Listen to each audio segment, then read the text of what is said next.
Chapter 241, A Surprise to Lan Jingyi. Imperial Palace.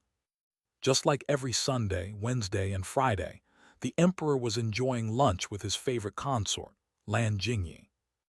"Dear, what do you think I should give a reward to Lu Zhen this time?" the Emperor asked his wife. Because of him, the window to solve the border issues with the Western Moon Kingdom is finally opened. He might not intend to help us, but his actions will make hundreds of soldiers who were stationed on the border return to their homes. Not to mention, I have yet to thank him for saving you. Lan Jingyi naturally wanted her son to prosper, but more than that, she wanted to see him again. At the same time, she also needed to consider her husband's reputation too. After thinking for a bit, she replied, "He's at least a 7-circle summoner and possesses an 8-circle realm beast king.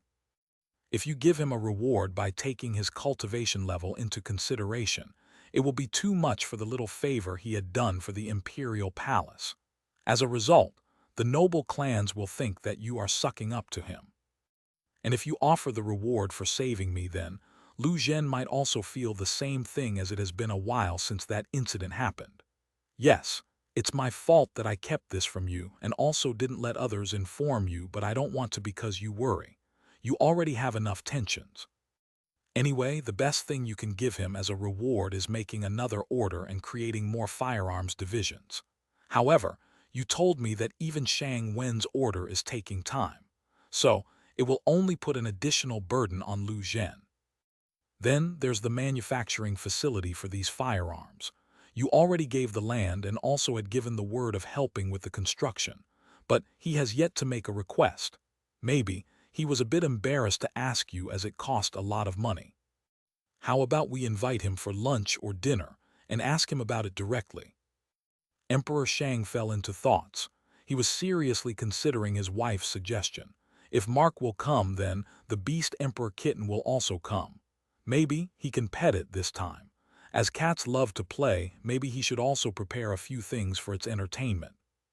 Lan Jingyi stayed silent in the meantime, wondering whether she should contact Lin Zhu to find out her son's favorite foods. She was also thinking about how to connect with him. She wasn't sure whether she could ever tell the truth to her husband or even her son, but at the very least, she wanted them to get along with each other and get closer. It is the first step. Everything else can be planned later. Both of them are busy with their own thoughts, unexpectedly not for very long. Usually at this time, no one is allowed to disturb their privacy, but the door was opened, and an imperial guard entered the room in a hurry. "I apologize, Your Majesty, but Supreme Commander Bai requests your audience." "Tell him to wait for a while," replied the Emperor. Even if Bai Zun is his brother-in-law and his strongest subordinate, Shang Fu cannot leave his lunch in a hurry unless it is an emergency. The Imperial Guard then gulped in nervousness and said, "He wasn't alone, Your Majesty. There are a couple of guests with him, and one of them was a peak-stage legendary realm spirit warrior who came from far away to meet His Majesty." A trace of surprise appeared on Shang Fu. He quickly rose to his feet, forgetting his lunch. "Okay, I'll be there in a minute." As the Imperial Guard turned around and left the room, Shang Fu looked at his wife. "I'm sorry, but I have to go, dear." As Lan Jingyi nodded in understanding, he stormed out of the room as if he is in a hurry. Once he was out of sight and she was left alone with the maidservants around, the queen consort let out a sigh. He's always busy with something. If it is a legendary realm expert, then it's unlikely that he will come back for the lunch. It was then a sudden thought appeared in her head. How about I just go and visit Shang Zhen? It's a good idea, but I need some reason, right? Yes. That spoiled daughter of mine was happily lazing around stating the reason that he was out of the city. Now that he has returned, I should accompany her to the store to make she was not only receiving proper punishment, but also training on that bulky weapon chimera SGM. Last time, I couldn't spend much time because of those assassins. Soon, she returned to the inner quarters and ordered a maid to fetch her daughter. After a while, both of them exited the imperial palace with a troop of 100 soldiers headed by a general. The sheer number intimidated the public in the streets, but Lan Jingyi and Shang Jiao were helpless. It's the emperor's order. Because of the assassination attempt that happened last time, they can only be extra careful. After nearly 90 minutes of travel, they finally reached the store. Not intending to block her son's business, she ordered the general and a few Imperial guards to accompany her while keeping the entire force outside the alley. They were also instructed to not obstruct anyone's path into the alley.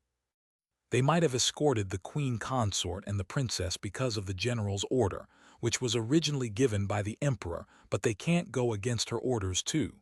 Not to mention, Shang Jiao will be there with her mother. She is powerful enough to protect her mother. Just as the group of 8 reached the entrance of the store, everyone was stunned for a moment upon witnessing a strange incident. Why Song Yue is sitting at the reception. Whether it is the Imperial Guards or whether it is General, everyone was aware of the appearance of Song Yue, although she used to cover her face with a veil most of the time she was out shopping. Currently, Song Yue was staring at Elena, who was checking the notebook. They don't know what's written in the notebook, but considering how nervous Song Yue is appearing, they are wondering whether she was learning something from Elena. Whatever the case, the scene of 2 heavenly beauties together was a visual treat for the males, and the Imperial Guards couldn't help but smile before trying to control their expressions once again, as they grabbed the attention of Song Yue. Ah, Auntie Lan, Xiao Jiao. Song Yue was also equally surprised to see them at the store at such a time. She then suddenly remembered that Shang Jiao was serving punishment as an employee of the store. She rose to her feet and proceeded to leave the desk to greet the familiar acquaintances who were always nice to her. But it was then Elena opened her mouth and made her realize something important. Manager Song, we are still in working hours. Upon hearing those words, Song Yue quickly changed her behavior and greeted them in a calm manner. Welcome to Genesis Store. Shang Jiao and Lan Jingyi looked at each other with a trace of confusion written on their faces. What's going on? Chapter 242. Song Yue is a free person. Ah, so you were getting engaged to Lu Zhen? Asked Lan Jingyi with a big smile after hearing the whole story. For her, Song clan attempting honor killing doesn't hold that much importance when compared to her son's marriage. Why focus on the negative and also make others sad when they talk about positive things? Song Yue was someone whom she had seen had grown up.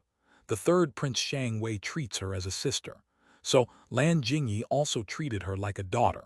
Sometimes, Song Yue's good manners also made her lecture the spoiled princess of the empire. To describe in a simple way, Lan Jingyi was very happy to receive someone like Song Yue as her daughter-in-law. Of course, Song Yue left a few important details like they will be nothing but a fake couple and they will never marry. Hence, it caused a misunderstanding. But then again, she felt like this doesn't matter because Lan Jingyi is a part of the imperial family and would only meet them from time to time. So, there's no need to explain in a detail. Meanwhile, Mark stayed downstairs and looked after the store in Song Yue's place, as the lunch break is already over and working hours resumed. Chang Bo, the androids, the general, and the Imperial Guards also stayed with him in order to give them privacy. The afternoon working hours have less business compared to other timings. Mark took this as an advantage to rearrange the weapons in each room, as he heard from Chang Bo that the customers are often getting confused because of the sheer number of models when it comes to rifles. That's why he removed the unnecessary models of all the rifles and kept it simple.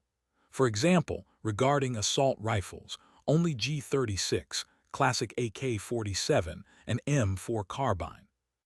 As for bolt-action rifles, he only kept one Model 700 ADL.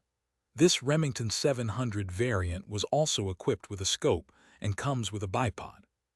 The lever-action rifles were also represented in the store by one model, W94. Winchester 1894 was a classic hunting rifle that was popular for more than a century in his previous life.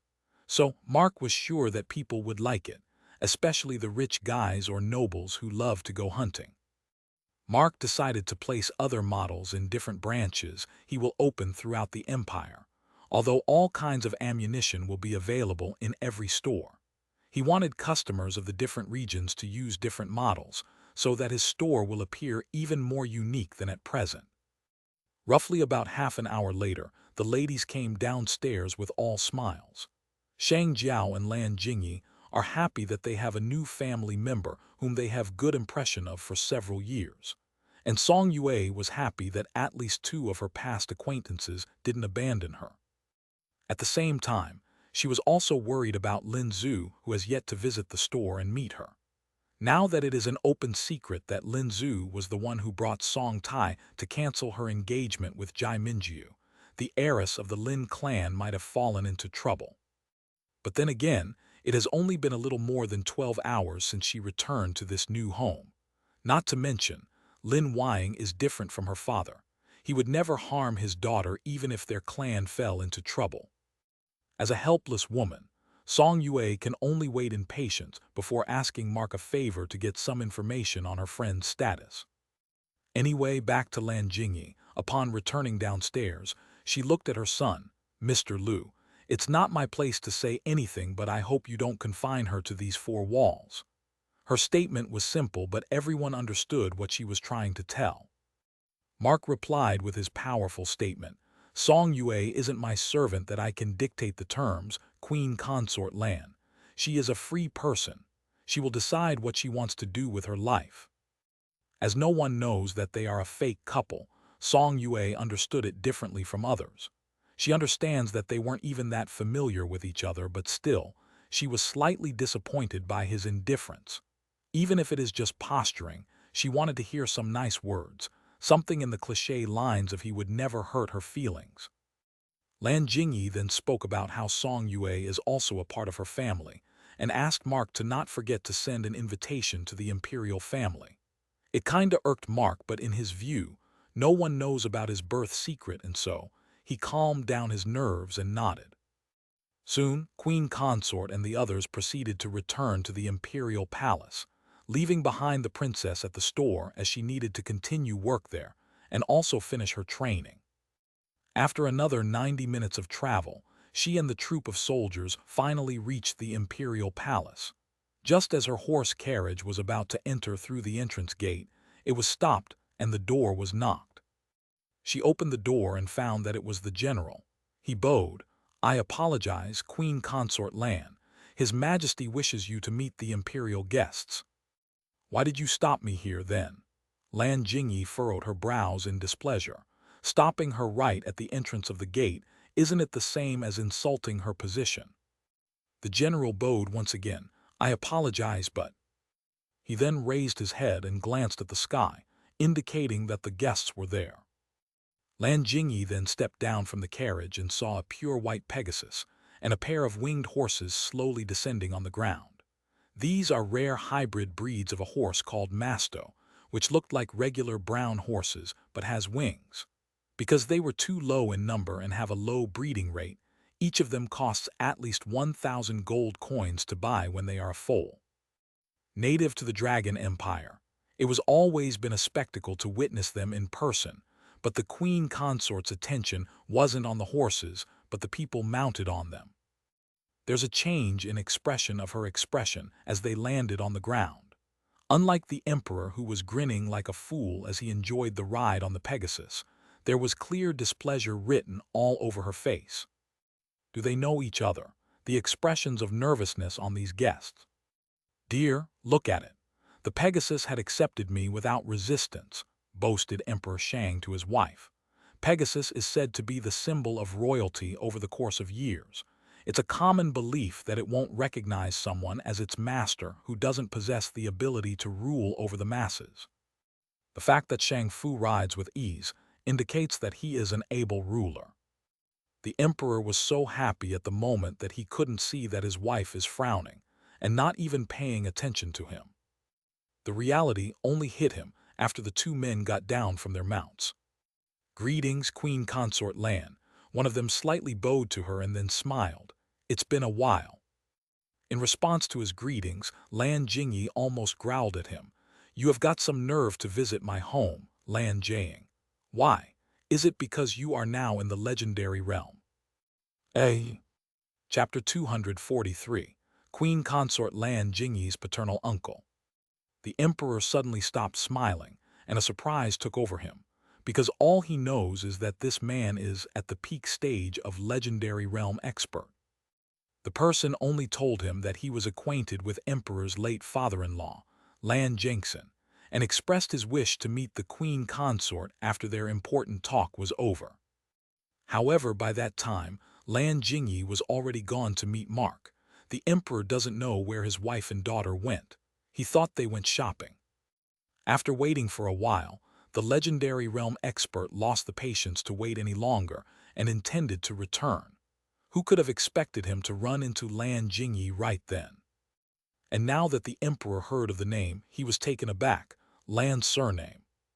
He doesn't know who Lan Jiang is, but judging by the current situation, he could easily guess that he was not only a part of the Lan sect, but also hated by Lan Jingyi.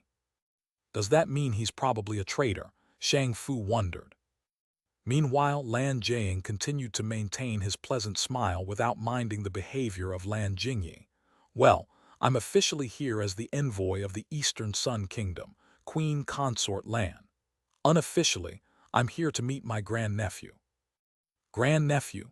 Lan Jingyi couldn't help but think of Mark at first, but then she remembered that no one knows about him. Forgetting about her real son, even Shang Wei was also her precious son whom she raised for 25 years. Naturally, she doesn't want him to get near to this traitorous uncle of hers. From the moment you had betrayed my father and left the sect when he needed you the most, you are no longer a family of mine, Lan Jiang. And that extends to my children too. Just like me, a queen consort, they are nothing but a prince and a princess to you. Lan Jiang didn't take her words to his heart at all, as if he ignored her warning. He said with a meaningful smile, "You can stay away from your blood but cannot cut off your relationship with your blood relatives. That connection stays intact no matter how much time passes." His words made her remember Mark once again, and she wasn't able to deny that. She stayed silent. After saying what he wanted to, Lan Jiang no longer stood on the spot. He mounted onto the winged horse and said goodbye to the emperor before flying off away. The other one also followed him. As the queen consort was staring into the sky in a terrible mood, the surprised emperor confronted her and brought her back to reality. "Dear, what's going on?" He just addressed Shang Wei as his grandnephew. "Is it your uncle? I thought everyone in the Lan sect died back during that dungeon break." Lan Jingyi took a deep breath and controlled her emotions before she started explaining.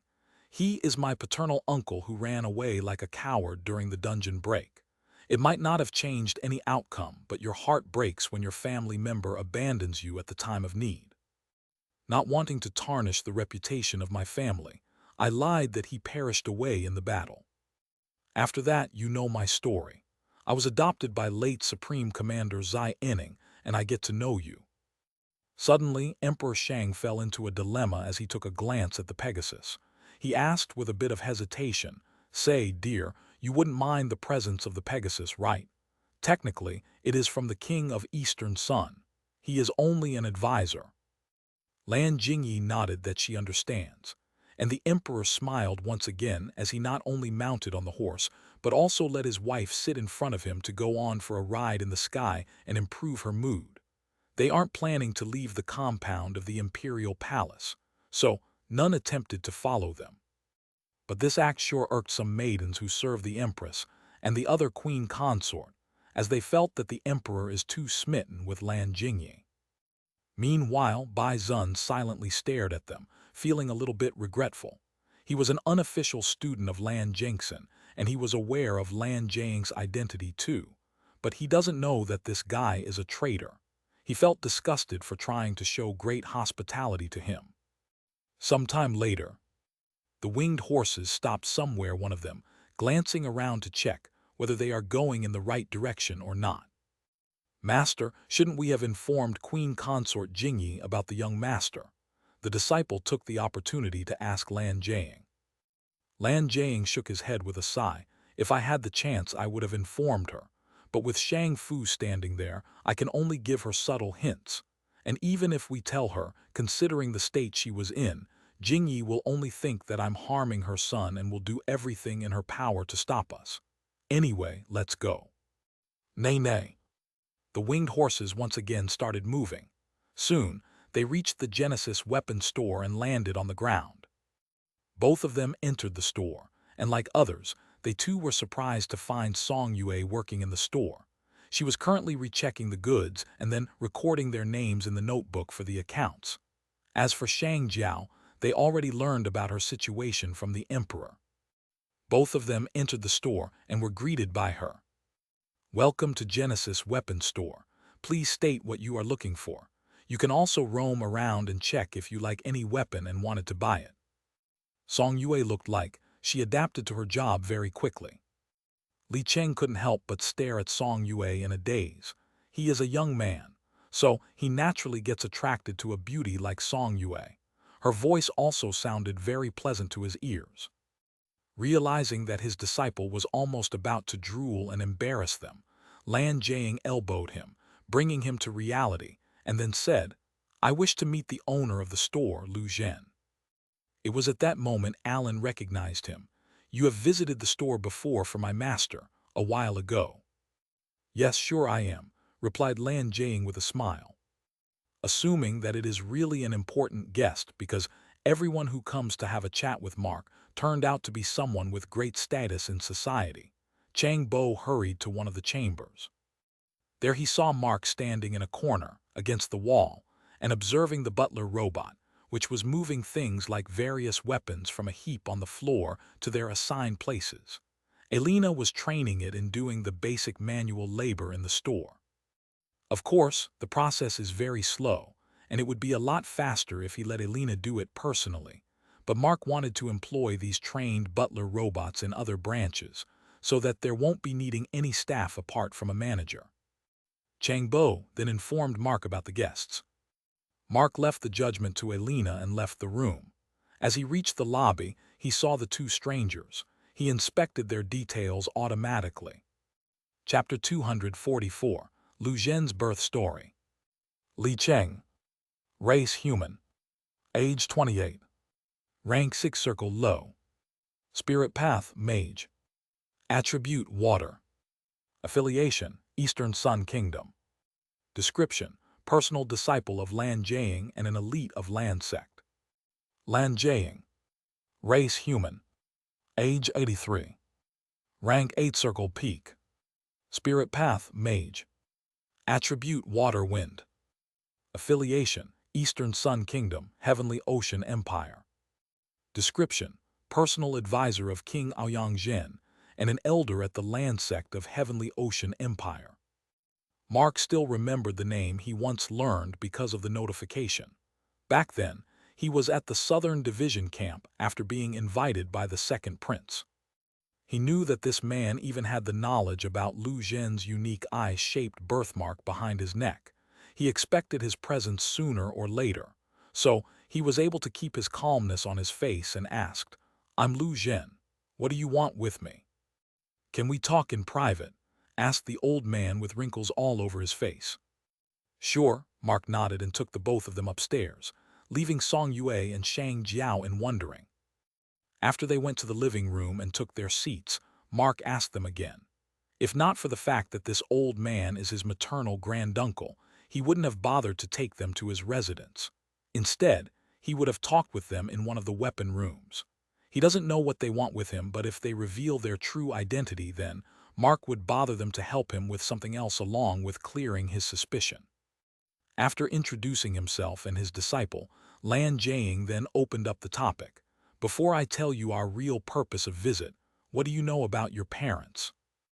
Mark had an inkling of where this topic goes, but at the moment, he wants to maintain ignorance. "I don't think they're special about my parents. My father is a village chief and my mother is a housewife. I also know that before they settled in our village of Haoteng, they were working here at the Imperial City. My father was a blacksmith and my mother was a maid to the Empress Dowager, Emperor's mother, and later to Queen Consort Lan," calmly answered Mark. He wanted them to hurry up with the matter. Little did he expect that the story wasn't as simple as he had expected. Lan Jiang proceeded to speak about the past. "Well, your mother wasn't just a maid of Lan Jingyi. She had an unfortunate but a special relationship with the emperor." The last sentence changed Mark's expression. He couldn't keep his face straight after hearing that. "What do you mean by that, Mr. Lan?" Lan Jiang continued with the story. "You know how the kings and emperors could be. They marry several women but still couldn't hold back their lust when spotting a beautiful woman. Back then the emperor was quite, how should I say, more aggressive and reckless. He was also an alcoholic. Anyway, as you said earlier, before Yizexi was assigned to Lan Jingyi, she used to serve Empress Dowager and looked after her very well. But Emperor Dowager was not a spirit warrior. She couldn't battle her old age. After she passed away, Yizexi then served Lan Jingyi. Back then, the emperor used to give utmost attention to his first queen consort as he was doing for Lan Jingyi. Part of the reason was also because of second prince. Shang Wen is the only one who had awakened the Phoenix bloodline. Because of that, Lan Jingyi used to deliberately ignore him to attract his attention. Sometimes it worked and other times it doesn't. Whenever it happens, she gets angry and goes to her maternal house, well, more specifically to her adopted mother. One such day when she was absent, a drunken emperor visited her chamber. She wasn't there. Instead, there was Yizexi who was there to change the bed sheets and everything. Under the influence of alcohol, he forced himself on her. Like other maids, Yizexi couldn't resist the emperor. He has no idea what he had done. Sometime later, Yizexi became pregnant with the child of the emperor, and this news was found out by Lan Jingyi. Maybe if it was someone else, they would probably kill her, but Lan Jingyi decided to keep her safe. Roughly about a week later, Lan Jingyi also found out that she was also pregnant. Consider it a blatant coincidence or a design of the god. You and third Prince Shang Wei were born on the same day, just a few hours difference. Both of your birth took place in the imperial palace too. You were born with no ether, and Shang Wei was born with a fire attribute. Maybe Lan Jingyi became insecure about her position in the heart of her husband, or maybe she felt guilty on behalf of her husband. No one knows the exact reason, but that day, Lan Jingyi and Yizexi switched their bobbies. That's right, you are the son of Emperor Shang and Queen Consort Lan, an imperial prince. While reciting the first part of the story, Lan Jiang kept on observing Mark's expression. At first, there was a frown on his face. Then it was replaced by disbelief, then anger, and finally, a big smile. Once he was done, Mark suddenly broke out into laughter. "Ha ha ha, thank you, Mr. Lan, for proving that I'm right all along. All this while I had a small doubt lingered in my heart. Now I'm clear. You have done a great favor on me." Mark even shook his hands vigorously after that, expressing his joy. Lan Jiang and his disciple Li Cheng were greatly surprised by Mark's behavior. At first, they thought he was excited because he found out that he was an imperial prince, but Mark's words made them realize that he knew the truth all along. But is there a need to laugh like this? They didn't know the real meaning behind his laugh.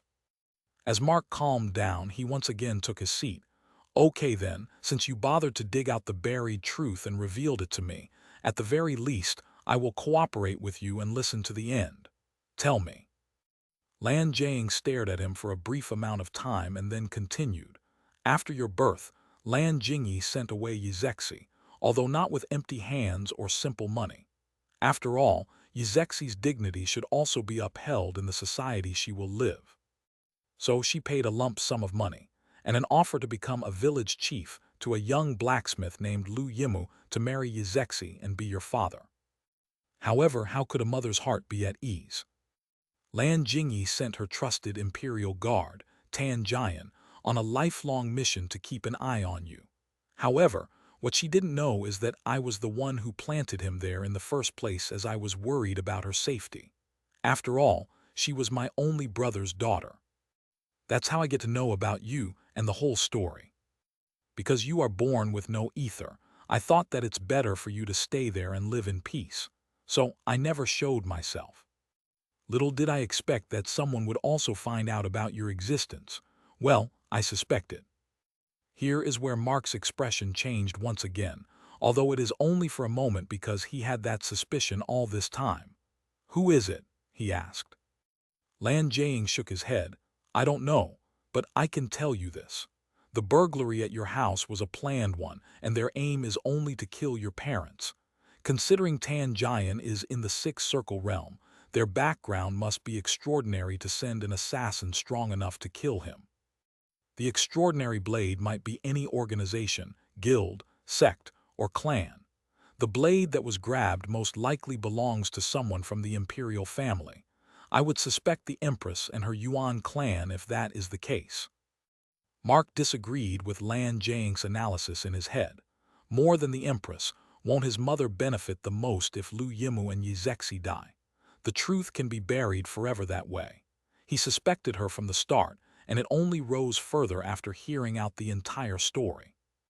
But considering this old man is the uncle of Lan Jingyi, Mark didn't voice his disagreement and asked, "So, why are you telling me this and what do you expect from me?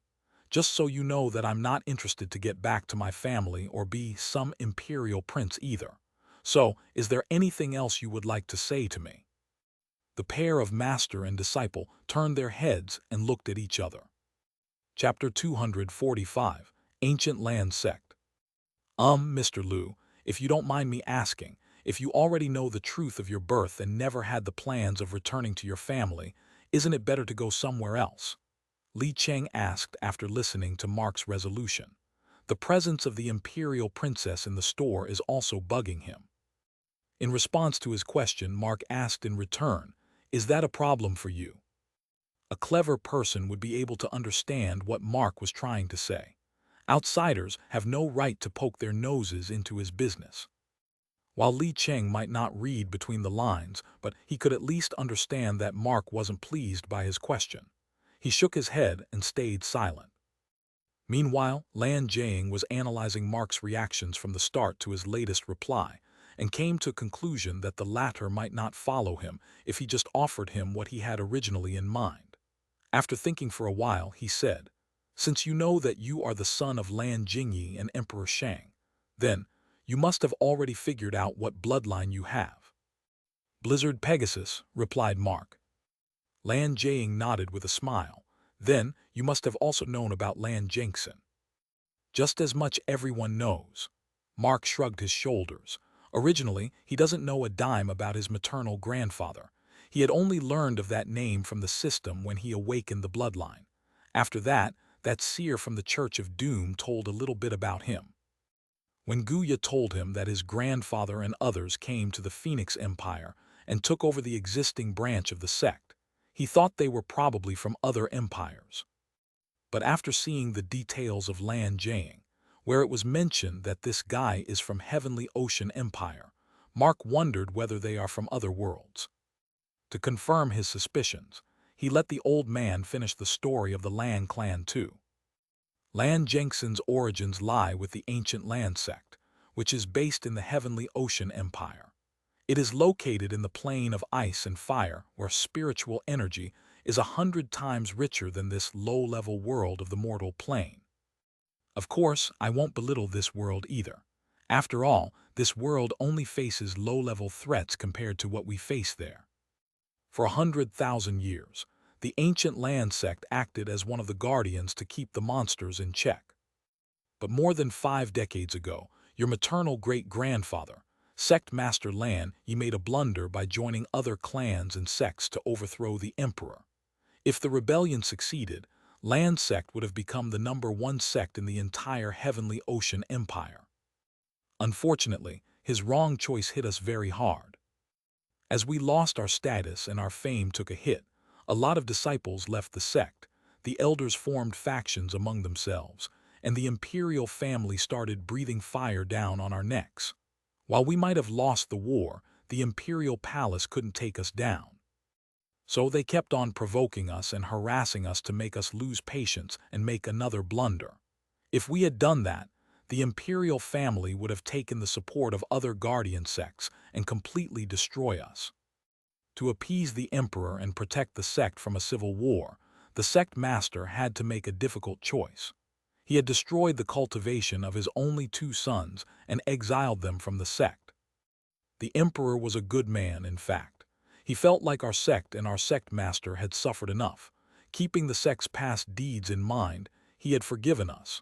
At the same time, The sect master had made the elders take the oath of not eyeing his seat until he was alive. Considering the main family line has ended, they too agreed with it. Only after that did he destroy our cultivations and sent us away. However, no one has any idea that the sect master had a backup plan. Before our cultivation got destroyed completely, we were given a cultivation storage pill, which will absorb some of our ether particles and store them in a particular part of the body. Once we became ordinary civilians with all of our ether particles killed, I and my brother were sent to the mortal plane. Thankfully, some loyal friends followed us and stayed with us until the end. After the 7 of us reached this land, we learned that there's a land sect branch existing without our knowledge. It was a sect formed by a descendant of the Lan clan expelled from our sect 1,000 years ago. We took over the sect and slowly improved our cultivation realm. Unlike my brother, I wasn't blessed by the blizzard Pegasus. As a result, I couldn't reach my peak even after 50 years. Sigh. Anyway, coming to the point, you are the descendant of Lan Jensen and also blessed by Blizzard Pegasus. You have the chance to be the clan heir before taking over the sect. Our ancient land sect might have fallen from its peak, but no one can deny our history. We have reserves of money, treasures, skill books, pills. Whatever you ask, it will be yours. If you come with us and claim your heirship within a decade, you can easily become a demigod 10 circle. And if you diligently cultivate for a century or two, who knows, you might be able to even become a saint 12 circle. What do you say? Lan Jiang already realized that this fellow doesn't seem the type to be moved by a story. That's why he tried to tempt him with treasures and cultivation. On the other hand, Mark was simply staring at him in silence. Lan Jiang thought that this descendant was in his thoughts, but Mark wasn't, at least, not at the moment. He was just staring at the holographic screen that was only visible to him. Ding, you triggered a mandatory hidden quest. Quest returned to the clan. Description: the host was able to activate the Blizzard Pegasus bloodline due to the mother's family line. One way or another, you are connected to Lan clan, and the Lan clan is directly connected to the ancient Lan sect. It is your duty to repay the debt by returning ancient Lan sect to its former glory. Reward, unknown, depends on how long it takes to complete the quest. Time limit, none. Ding, the system accepted the quest on your behalf. Mark couldn't anything with the mandatory quests, but then again, as there is no time limit, he wasn't worried about it. Once he closed down the screen, he finally started thinking. His thoughts weren't about the quest, but rather on how to deal with these two. What he liked about Lan Jiang is that this old man didn't try to speak of the blood relationship between them. After all, he is Mark's granduncle. Instead, the old man only talked with him as if they were strangers. Mark liked that way. So, what should he do to take advantage of his desperation? After thinking deeply, Mark came to a decision and said, "I'll go with you, but not at the moment. There are several things I need to do at this place. For example, I need to find out the killer of my parents. I also wanted to restore land sect at Kunyu Mountain Range, among other things. If you help me with them, then I can even finish them faster and return with you." Chapter 246, Asking Favors. Lan Jiang was here with a proposal to use his descendant for his purpose, but never in the world did he expect to get involved in Mark's mess instead. However, what can he do? Mark and Shang Jiao were only his way to return home. While females and males have equal standing in land sect, unlike in this mortal world, Shang Jiao isn't a free person like Mark. She was tied to the emperor, but he on the other hand can act as he wishes. So, Mark was his best bet, and he has no choice but to help him, as none of his direct descendants awaken the bloodline of Blizzard Pegasus.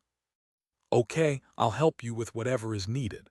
The Kingdom of Eastern Sun will be also on your side," replied Lan Jiang after making a decision. Mark smiled brightly, feeling as if luck is on his side. He wasted no time in asking for a favor.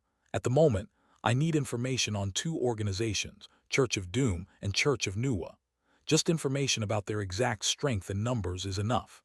I also need your help behind the scenes to find out who is the mastermind behind the death of my parents. And of course, I expect you to keep everything a secret, including the fact that I knew about my birth secret." "Ah, it's just that."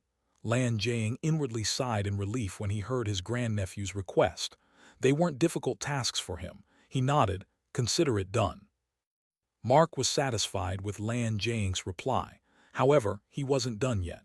"I heard that grandfather had a Zheng beast as his mount. As a summoner, I'm interested in the beasts.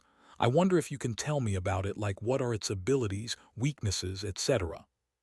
Mark couldn't ask it directly because he doesn't know whether this guy was aware of its existence or not. So, he played cautiously.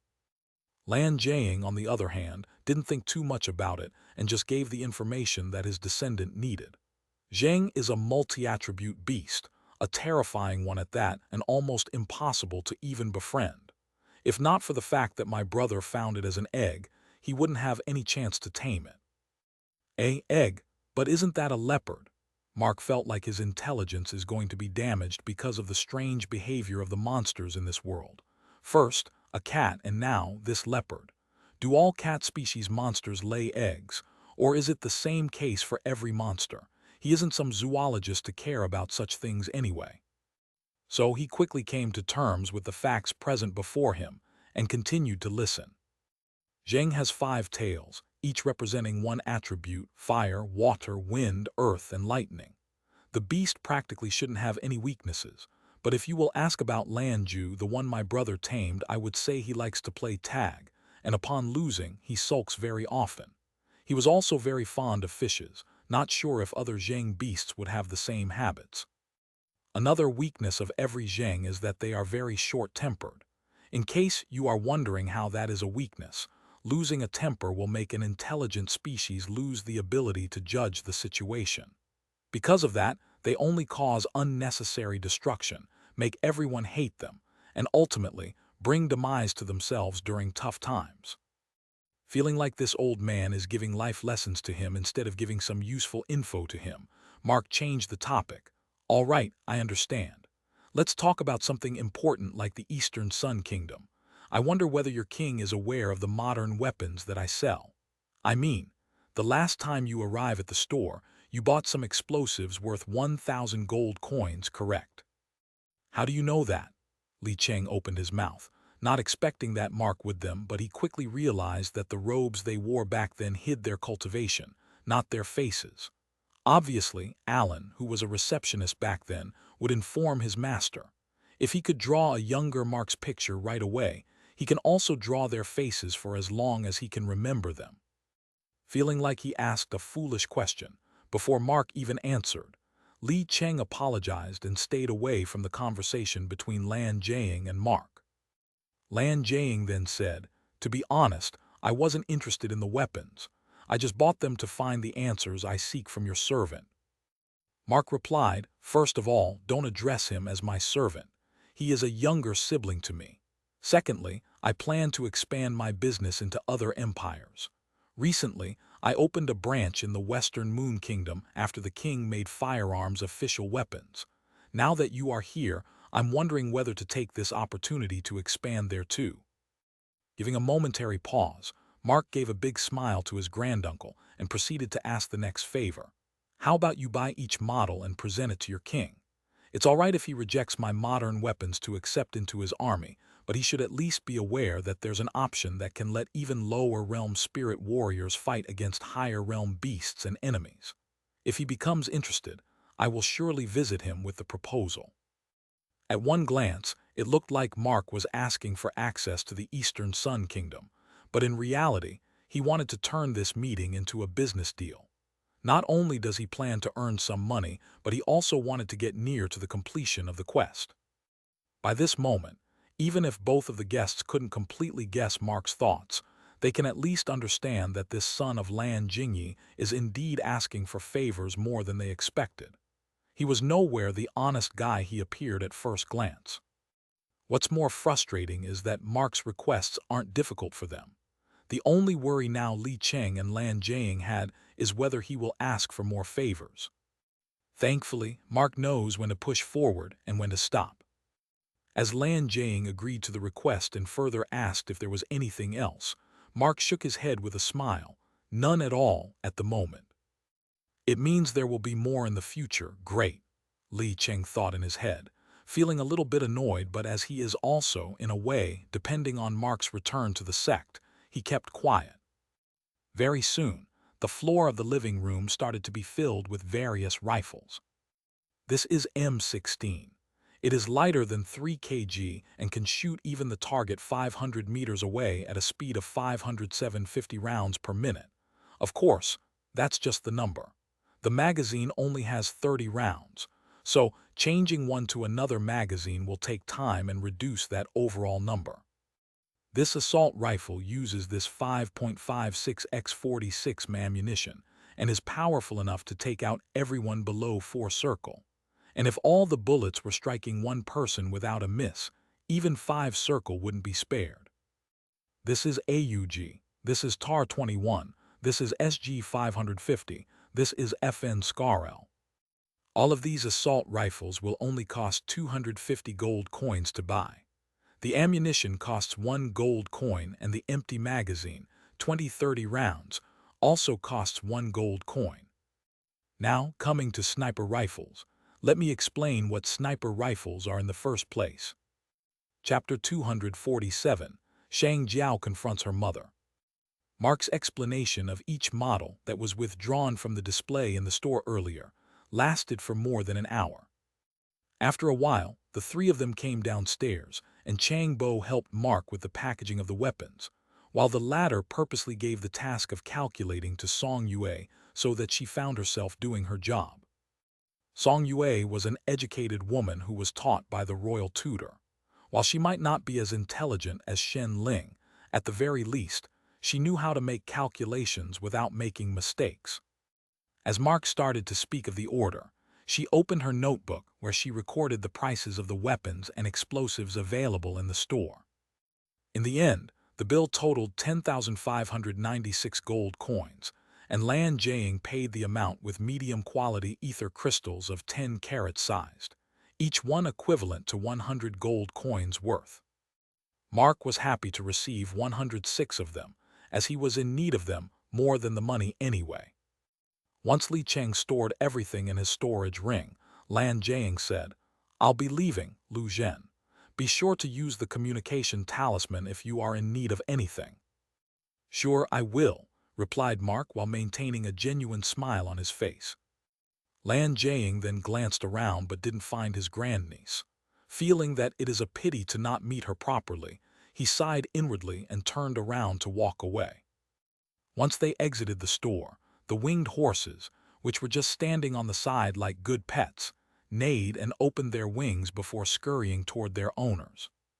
Lan Jiang and Li Cheng mounted on their horses, and they flew into the sky. Back to the store after the guests-turned-customers left the store, Mark stored all the ether crystals in his inventory except for 2. "Here, this is yours, Manager Song, your 2% share." He moved the 2 scarlet crystals toward Song Yue.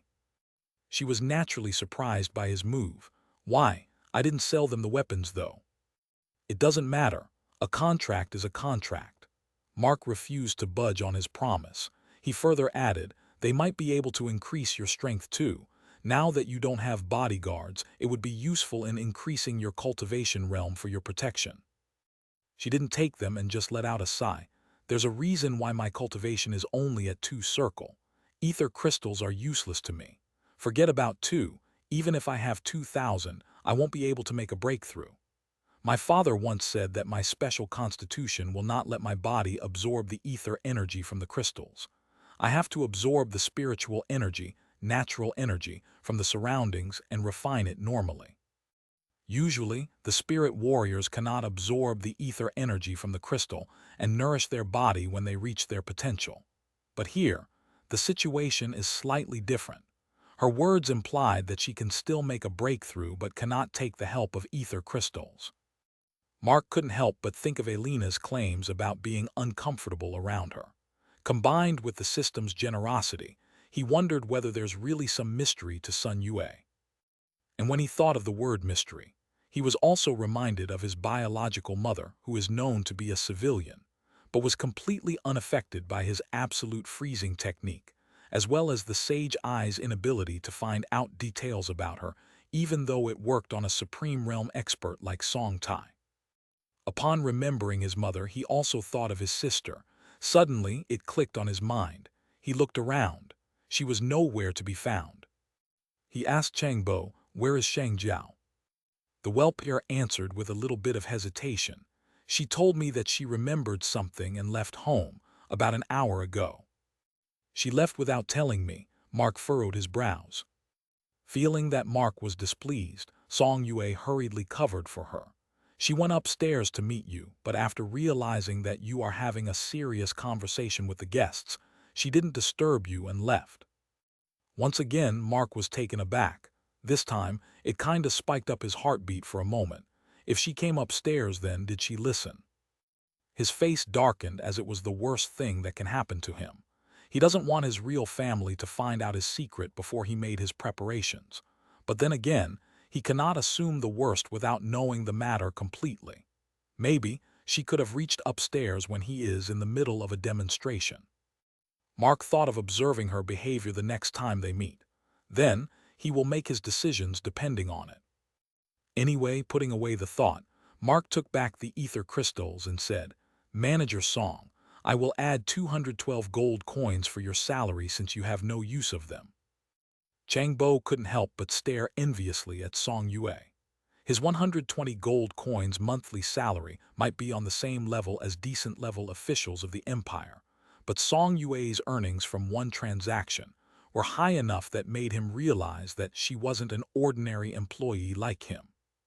But why is there such a huge difference when both of them are low-level spirit warriors?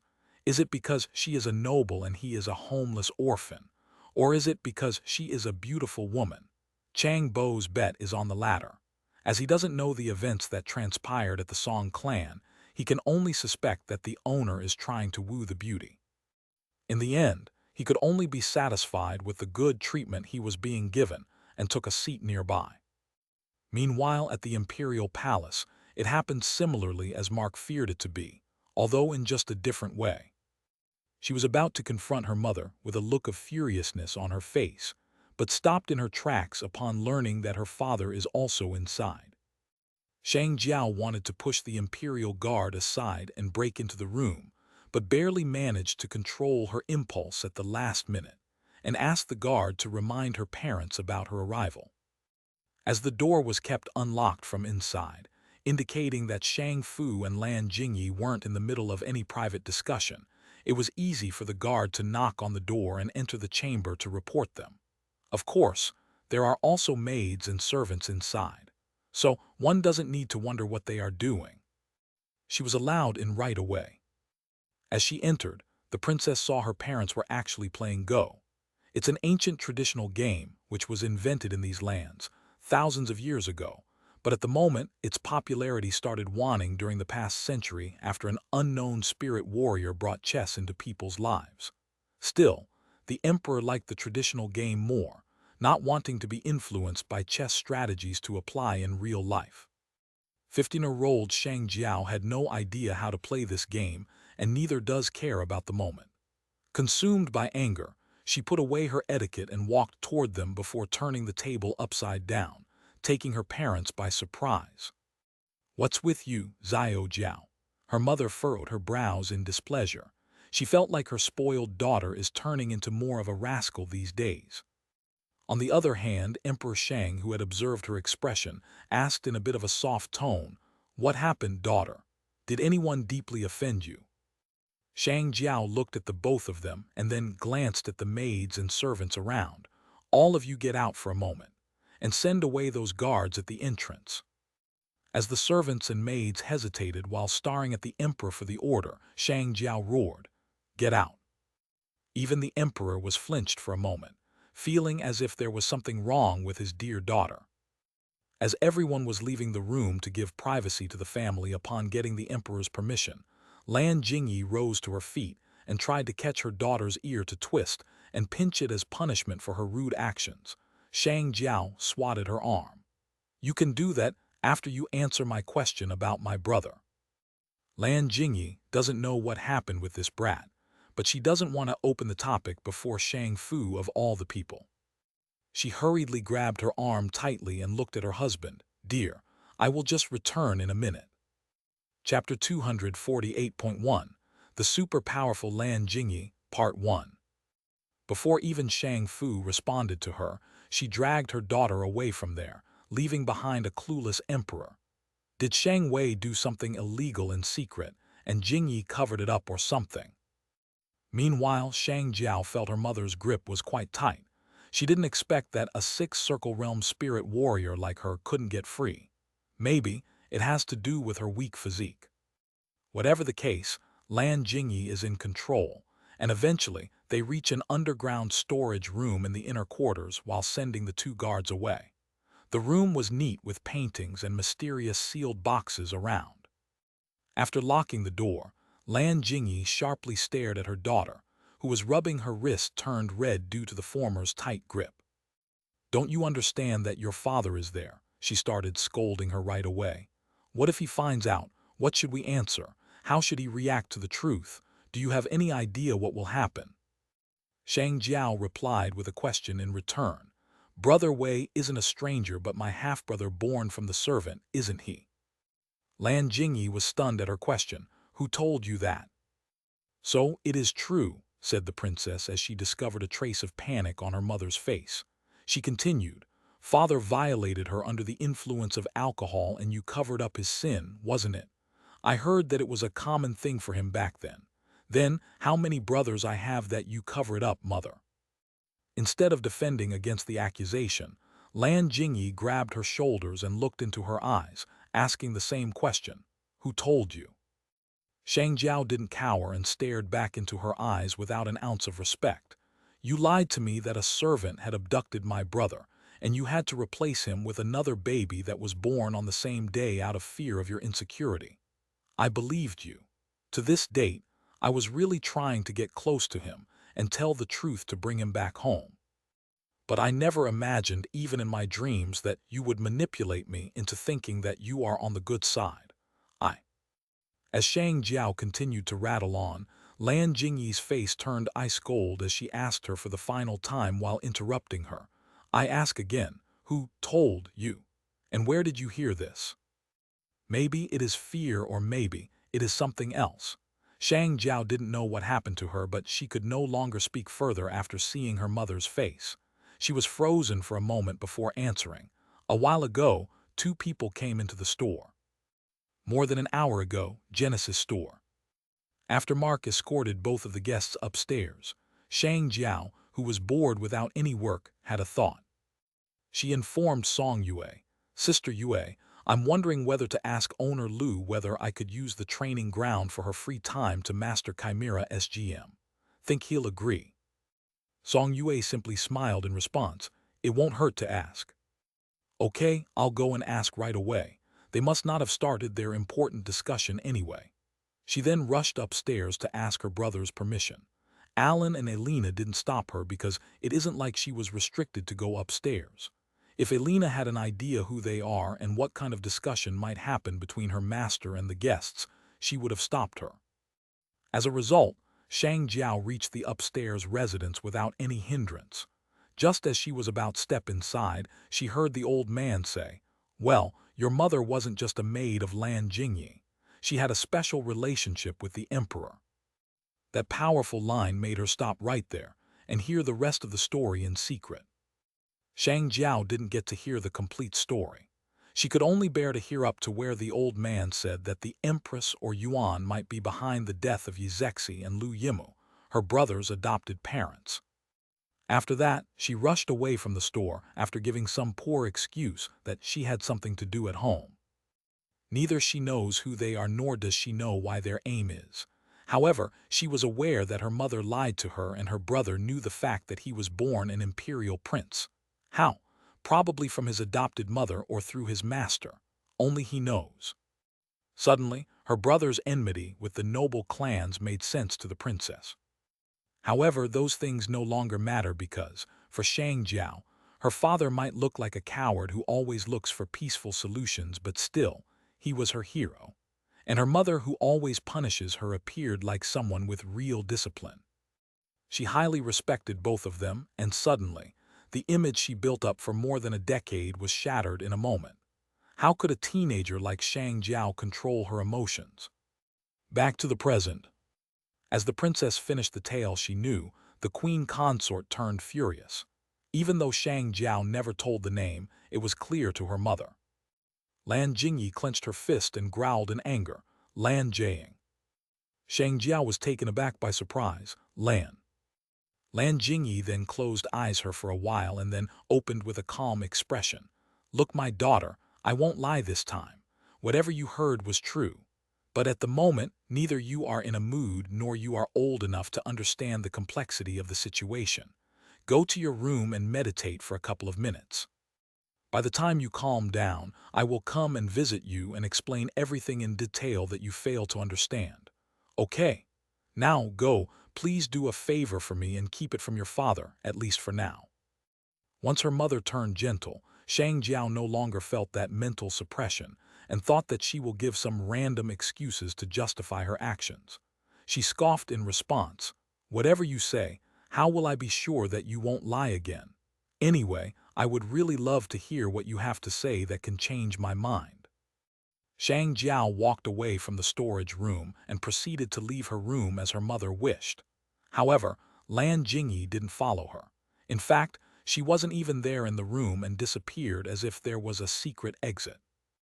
Meanwhile, somewhere in the sky above the outer sector of the imperial city, a pair of winged horses were flying at a normal pace as other birds.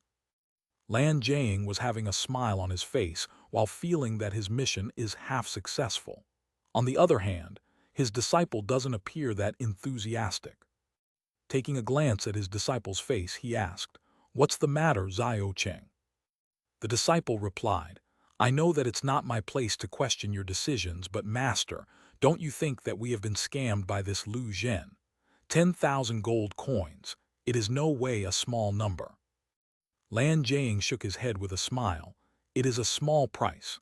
Once you step inside our sect when I return, you'll understand why these ether crystals are nothing but worthless stones. In fact, they are formed by the fossils of the beasts sent by." "Nay, nay." The winged horses neighed in surprise and stopped moving forward while Lan Jiang's face stiffened as a woman in a black robe, and a hood suddenly appeared before them. Her face appeared to be hidden by the large hood, but the fact that she was floating in the air while blocking their route is something that can't be taken lightly. It was then a familiar voice escaped from the person. "It seems like you really don't know what's good for you, Lan Jiang." Huh? Lan Jiang was visibly surprised as he called out the person's name, Jingyi. A queen consort Lan. Li Cheng was even more surprised by the name. He thought that she was a civilian, but now she is flying. Meanwhile, the person in the black robe didn't lower down the hood and continued to speak. "I already told you that you are no longer a family, and yet you dare interfere in my family matters." Before Lan Jiang even had the opportunity to reply, the hooded figure charged forward and reached him in a blink of an eye, and grabbed his throat before throwing him down to the ground. Chapter 249.2 The Super Powerful Lan Jingyi, Part 2. He crashed in a remote location with nothing but grass and rocks where little wild animals roam. As he rose to his feet and dusted his clothes, she teleported to him within a second once again and slapped him on the ground. He spits out a mouthful of blood and crashed onto the ground once again. This time, he didn't try to get up and just lie on the floor. The hooded figure then stood a couple of feet away from him and said, "This is just a warning, Lan Jiang.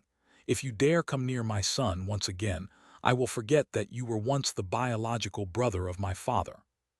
Just as she turned around and was about to disappear, Lan Jiang asked, "What if he comes looking for me? What will you do then, Jingyi?"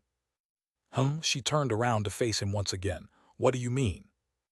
The old man then explained, "He knows the truth even before he met me. Even after hearing out the complete truth, I didn't see any change in his determination to mind his own business. I only visited him in the hopes of taking him with me to his ancestral home. And now, he also agreed to return to the ancient land sect as he has no plans to return to his mother who abandoned him." It's been 25 years, Jingyi. I think you are too late to get back to your family. Let him go. No, I won't let my son go to such a dangerous place to fulfill your ambitions. The hooded figure was quite adamant about her decision.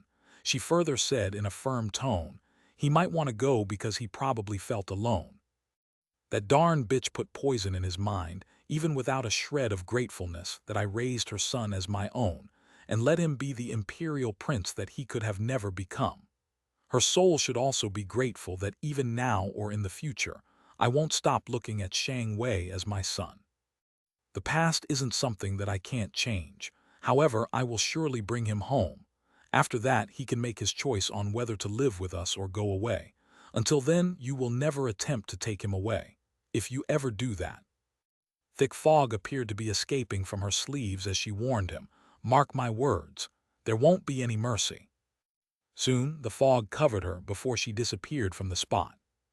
For a while, Lan Jing stayed there on the ground, trying to heal his internal wound using his ether energy. As an 8th Circle Realm spirit warrior, it is not a big deal for him. His disciple and the winged horses landed nearby. Master, are you all right? Li Cheng asked in worry, to which Lan Jing let out a sigh while staring at the clear blue sky. Yeah, I guess our return might just be postponed for more than a simple week or two. Why didn't you fight back? Is it because she is your niece? Asked the disciple. In response, Lan Jin asked him a question. Say, Li Cheng, tell me why she could fly. She is a wind attribute user. Li Cheng voiced his opinion. Lan Jing shook his head. No. I see so, it's that robe's, huh?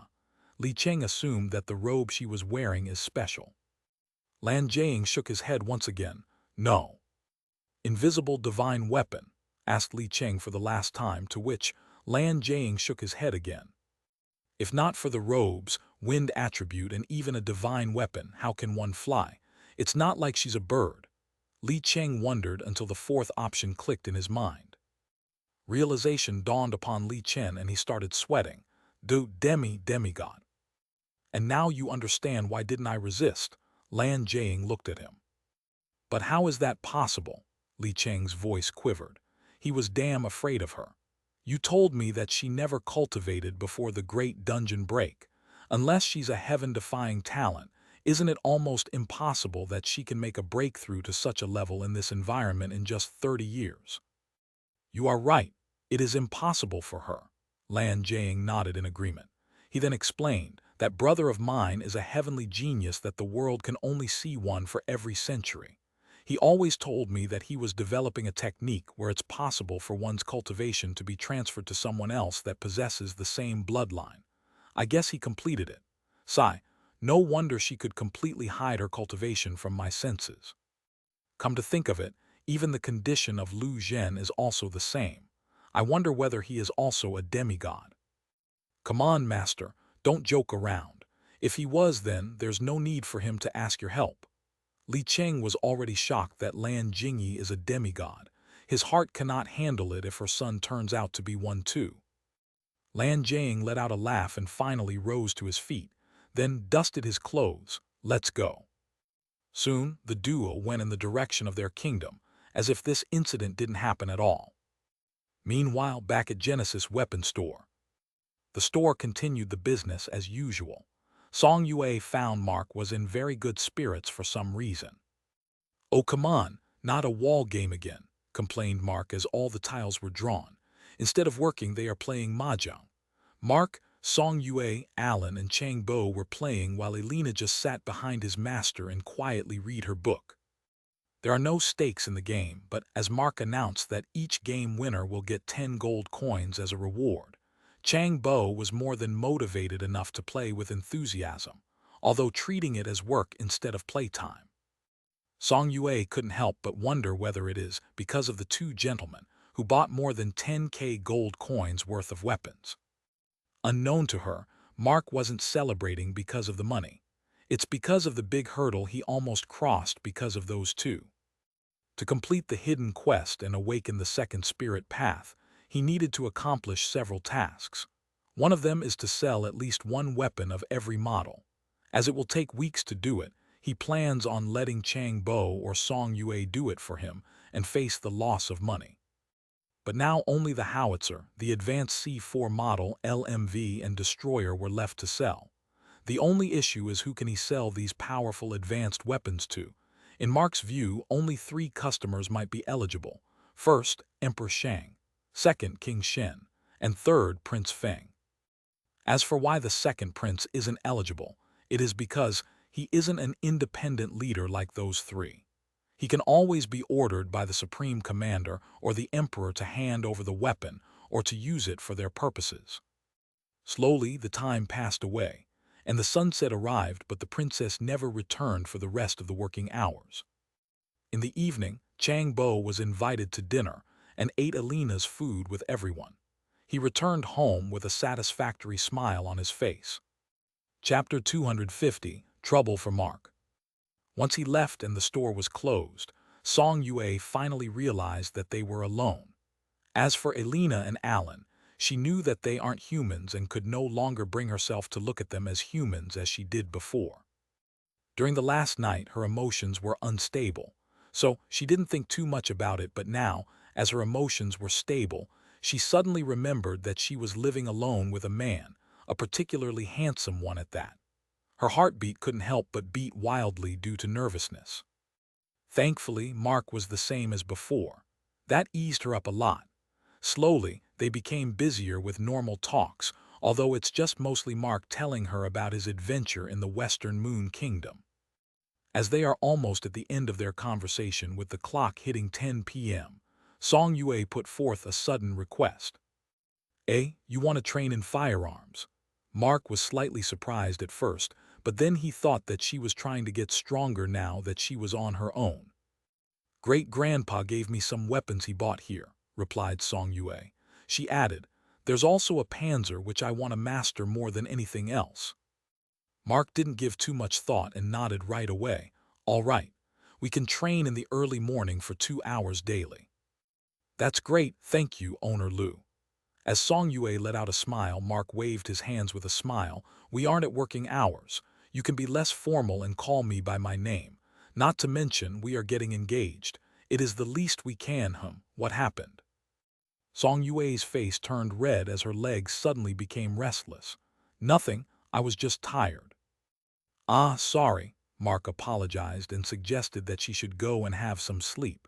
As she returned to her room and locked the door, she placed her hand on her chest. Her heartbeat spiked up for a few moments before she scolded herself. What are you getting embarrassed for such a simple statement, you idiot? It's not like you are a little girl. Taking a deep breath, she went to bed to sleep. 3 days later. During the past couple of days, the news about Song Yue's stay with Mark was spread all over the city. As the Song clan cannot take her away by force, the elders opted for damage control. They created a new rumor based on past events. Now, according to the story cooked up by the Song clan, Mark and Song Yue fell in love at some point after the public trial.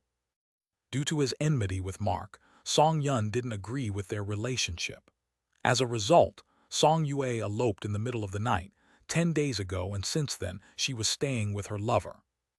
The silence of Song Yue and Mark on this rumor turned into a fact, and this piece of news brought mixed reactions from the public. The commoners supported the couple, stating that the boundary between a commoner and a noble cannot stop love.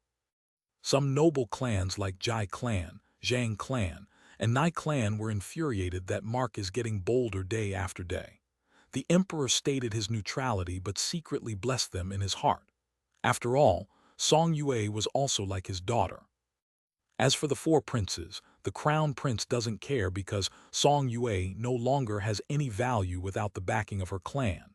The second prince doesn't interfere in the matters of others, but he treats Mark as a valuable partner and to some extent as a friend. So, he is naturally happy for Song Yue. The third prince is currently out of the empire for diplomatic reasons, and the 4th prince has nothing to do with either of them. Song Yun's residence, Imperial City. Song Yun was having a morning tea with an elder named Song Mu, who was the strongest in the clan, excluding Song Tai, prior to Song Yun's breakthrough. If you ask my opinion, Lord Song, as the patriarch of the clan, you made the right choice, but as a father, you are the worst, said Song Mu and calmly took a sip. Song Yun clenched his fist with a frustrated look on his face. If only that damn Lu Zhen doesn't exist, everything would have gone well for us. Song Mu shook his head and said, right now, you shouldn't think about him but focus on internal matters. You know that your elder brother, Song Chang, is vying for your position for a long time, and he was bitter about the fact that he was forced to step down. Since you are an Exalt Realm spirit warrior, the elders won't be going against you, but your brother won't lie down. Before he makes some idiotic mistake that threatens our position in the Empire, you should hum. Before he finished with his suggestion, a lightning sparrow stopped beside them like a flash of lightning, taking them by surprise. It let out a chirp and dropped a heavy scroll from its tiny back. It fell right on the table. As both of their attention momentarily shifted to the scroll, the sparrow flew away at the speed of sound. What is this? A message from someone? Asked Song Mu. I guess. Song Yun opened the scroll only to see beautiful calligraphy in the form of an invitation. As he read the details, Song Yun's expression changed from puzzled to anger, and he couldn't help but burn it with his ether energy. I will not leave him alive. Feeling as if he was being mocked by Mark for being invited to his own daughter's ceremony, Song Yun lost his senses for a moment before the elder stopped him with reasoning. Stop it. If you go ahead, the Song clan won't support your decision and you will lose everything. Think calmly for a second, Lord Song. Even you know that you can't beat him. Even if you return alive because of mercy, Song Chang will make sure to bring you down. Tell me, what will you gain from this? Instead, you will only become the loser. Song Yun snarled at him. So, you want me to accept him as my son-in-law and admit my defeat like a coward? Elder Song Mu didn't take offense to Song Yun's tone. He calmly replied, all I'm telling that it is bad for you if you confront him head-on. I didn't say that you can leave him without giving any trouble. What do you mean? Asked Song Yun as he frowned. He couldn't understand what this old man was trying to suggest. Song Mu reminded him of his newest ally. It is a fact that you were forced to annul the engagement due to ancestors' interference. But it is only known to us. Because of the rumor, people think that you annulled it because Lu Zhen is stronger. If you can make the Jai clan think the same, then they could retaliate against Lu Zhen to take back their daughter-in-law, as you have yet to pay them compensation for going back on your word. Song Yun thought for a bit and rejected the idea. Jai clan was weak. The only reason I wanted to form an alliance with them was because of the Western Yan's strategic location and their status as one of the 12 major noble clans of the empire. They don't have the power to defeat Lu Zhen. You forgot about the Church of Nuwa, Lord Song.